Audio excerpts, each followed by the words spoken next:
Today I'm going to be replacing the rear wiper on my 2016 Ford Expedition with the Snap-Claw J style connection.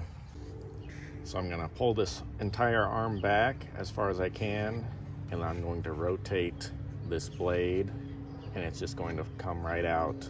So you can see there where it connects, and then on this side that rod just slides into there. The replacement for this that I've got is a 16J Trico Exact Fit blade. So we're just going to reinstall this like we removed the old one. Gonna pull the arm back and then just slide this in.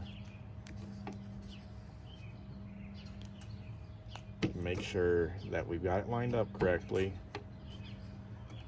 and then just snap it in, and it's installed. Thanks for watching. God bless.